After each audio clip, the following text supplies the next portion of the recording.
नमस्कार दोस्तों, आज मैं लाई हूँ मालती जोशी जी की लिखी कहानी सांध्य गीत। तो प्रस्तुत है आज की कहानी सांध्य गीत। नेहा शाम 5 बजे से तैयार होकर बैठ गई थी। आज सैटरडे है, सुनील जल्दी आएंगे। शनिवार इतवार ये 2 दिन तो मिलते हैं कहीं जाने के लिए। 5:30 बजे सुनील घर में दाखिल होते हुए बोले, बस जल्दी से चाय पिला दो और तैयार हो जाओ। नेहा रुआंसी हो आई। उसकी 1 घंटे की मशक्क़त पर पानी फिर गया। रोनी सूरत बनाकर बोली, क्या मैं तैयार नहीं लग रही हूँ? सुनील ने उसे गौर से देखा। सॉरी, मेरा मतलब था कोई अच्छी साड़ी पहन लो। और उन्होंने नेहा की अलमारी से लाल बॉर्डर वाली पीली कांजीवरम निकाल कर दी। यह पहनो, गले में सेट भी डाल लेना। बाप रे, इतनी भारी साड़ी! जाना कहाँ है? किसी रिलेटिव के यहाँ? हाँ, रिलेटिव भी कह सकती हो। मैं जहाँ पेइंग गेस्ट था वहाँ जाना है। नेहा नए नवेले पति की बात टाल नहीं सकी और तैयार होने चली गई। साड़ी की किनारी से मैच करता माणिक वाला लॉकेट डाला और कर्णफूल भी।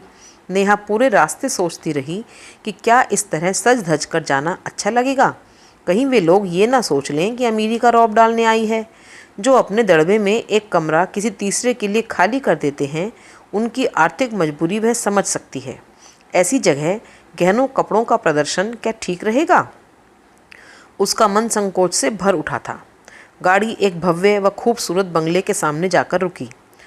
सुंदर लॉन और फूलों से सजा बगीचा और उसके बीच खड़ी वह भव्य कोठी। नेहा को लगा आउट हाउस में वे लोग रहते होंगे, पर सुनील ने सदर दरवाजे की ही घंटी दबा दी।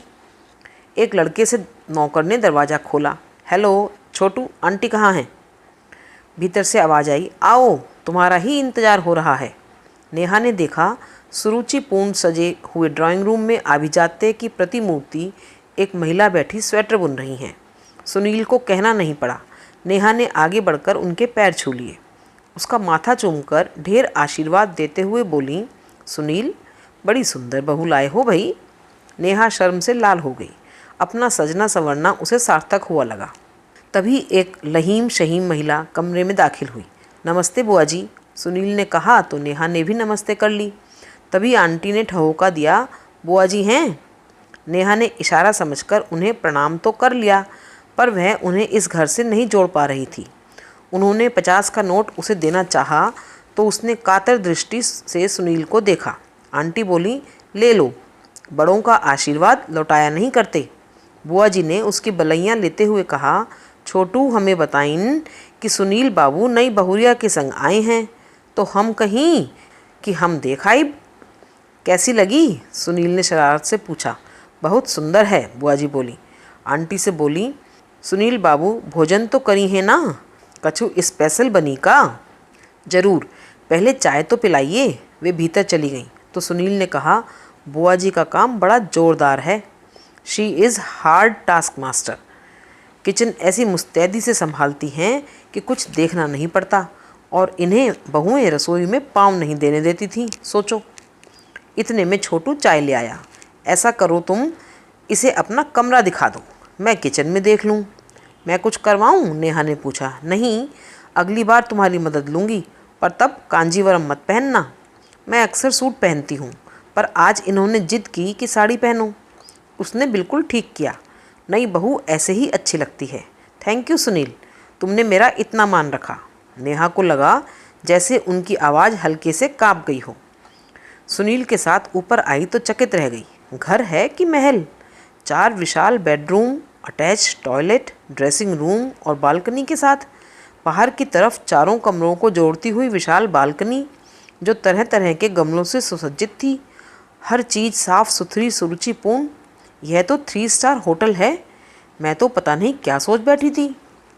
ये इतना शानदार क्यों है पता है? ये आंटी के बच्चों के कमरे हैं। आंटी के बच्चे हैं? 3 हैं। 2 बेटे हैं, दोनों यूएसए में रहते हैं। बेटी कनाडा में है। बेटे इन्हें सपोर्ट नहीं करते क्या? वे चाहें तो बच्चों को खुद सपोर्ट कर दें। अंकल इतना छोड़ गए हैं। फिर ये पेइंग गेस्ट? ये तो अकेलापन दूर करने का तरीका है। वह बोली, मुझे तो अचरज होता है कि आंटी इस उम्र में ये बबाल पाले हुए हैं। नहीं तो आमतौर पर औरतें तो ऊब जाती हैं। मेरी माँ खुद दिन में 3 बार कहती हैं कि इस चूल्हे चौके से मरने के बाद ही मुक्ति मिलेगी शायद। दोनों स्थितियों में बहुत अंतर है। तुम्हारी माँ पर यह काम लादा हुआ है, जबकि आंटी इसे स्वेच्छा से कर रही हैं, और दूसरे आंटी करती नहीं हैं, करवाती हैं। तुम्हारे भैया भाभी को भी सोचना चाहिए कि माँ की उम्र अब कष्ट करने की नहीं, सिर्फ सुपरविज़न करने की है। रसोई में हेल्पर बहुत ज़रूरी है। वही तो, इतने दिन तक तो मैं थी, अब शायद माँ अकेले ही खटती होंगी। माँ की याद आते ही नेहा का गला भर आया था। नीचे आए तो देखा आंटी मोगरे की कलियां चुन रही हैं। सोचा तुम्हारे लिए गजरा बना दूं। शुक्र है गजरे लायक तुम्हारी चोटी तो है, नहीं तो आजकल शादी के दूसरे दिन लड़कियां बाल कटा आती हैं। सुनील ने नेहा को जैसे ड्रेसअप होने को कहा, वह समझ गई थी कि लोग पुराने विचारों के होंगे, इसलिए उसने चोटी डाल ली थी। इस निर्णय पर उसने खुद को शाबाशी दी। वे लोग लॉन में बैठ गए थे। नेहा ने कहा, आंटी आपका घर तो सुंदर है ही, बगीचा उससे भी बढ़कर है। यह बगीचा मेरी जान है, इसीलिए जब कोठी बेचने की बात होती है मेरा कलेजा मुंह को आता है। इतना सुंदर घर आप बेच देंगी? हाँ, जब तब बात उठती है। बच्चे बाहर चले गए तो घर एक तरह से वीरान ही हो गया था। साहब के जाने के बाद तो इतने बड़े घर में अकेला रहना एकदम नामुमकिन था। बेटों के पास चली गई तो वहाँ भी मन नहीं लगा। उतनी फास्ट लाइफ हम लोग नहीं जी सकते। पहले दोनों जाते थे तो एक दूसरे का साथ होता था, बाद में तो मैं एकदम ही अकेली पड़ गई। वे लोग मेरे लिए कितना समय निकालेंगे और कैसे निकालेंगे? फिर सोचा कि अगर अकेलापन ही भुगतना है तो अपने ही घर में क्यों नहीं, कम से कम यहाँ मेरी जड़ें तो हैं। उन्हीं दिनों बुआ जी मुझसे मिलने आई। बोली, सांस रहते अपना ठिकाना मत बेचना, नहीं तो मेरी तरह चक्कर हो जाओगी। ये बुआ जी आपकी ननद हैं? हाँ, साहब की चचेरी बहन हैं। इनके पति नहीं रहे तो चारों बेटों ने खेत घर बेचकर पैसा आपस में बांट लिया। तय हुआ कि माँ बारी बारी सबके पास रहेंगी। अपनी बारी से एक दिन भी ज़्यादा कोई नहीं रखता था। 2 साल में ही हाँफ गई बेचारी। बोली, यह परिक्रमा अब नहीं होती, मैं किसी एक के पास रहूँगी और सब लोग वहाँ पैसे भेजते रहना। पर हमेशा के लिए रखने को कोई तैयार नहीं है। उनकी कहानी सुनकर लगा, जब देसी बहू बेटों का यह हाल है तो विदेश में बसे बेटों से क्या उम्मीद की जाए। वहाँ तो बूढ़ों को घर में रखने का रिवाज ही नहीं है।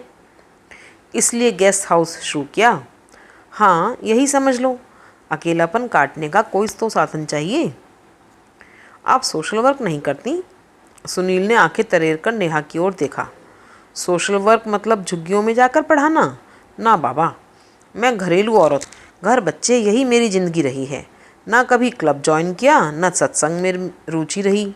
अब इस उम्र में नई आदतें नहीं डाल सकती।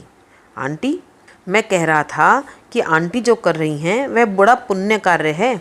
घर से दूर रहने वालों को माँ का प्यार और घर का माहौल दे रही हैं। ये किसी सोशल वर्क से कम नहीं है। तुम लोग मेरे लिए जो कर रहे हो ना, इसके मुकाबले में यह कुछ भी नहीं है। तुम लोगों ने मेरे जीने को नया अर्थ दिया है। नहीं तो बच्चों की गृहस्थी में फालतू सामान की तरह पड़े पड़े अपनी ऊर्जा बर्बाद करती रहती। मैं तो अपनी बेटी को धन्यवाद देती हूँ कि उसने मुझे एक दिशा दे दी। उसका देवर किसी ट्रेनिंग में 3 महीने के लिए आया था। बिटिया ने लिखा कि अपना घर होते हुए वह बाहर रहे, अच्छा नहीं लगेगा, इसलिए उसे निमंत्रित कर लो। बेमन से मैंने हाँ की, उसे ऊपर का कमरा दे दिया।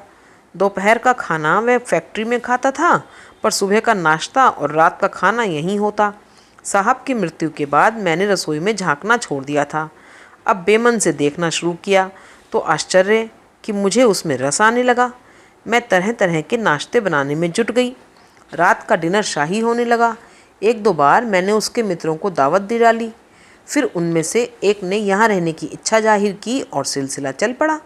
मैंने बुआ को भी बुला लिया। यह मेरे अकेले के बस का नहीं था। उनके बेटों ने तो खुशी से भेज दिया होगा।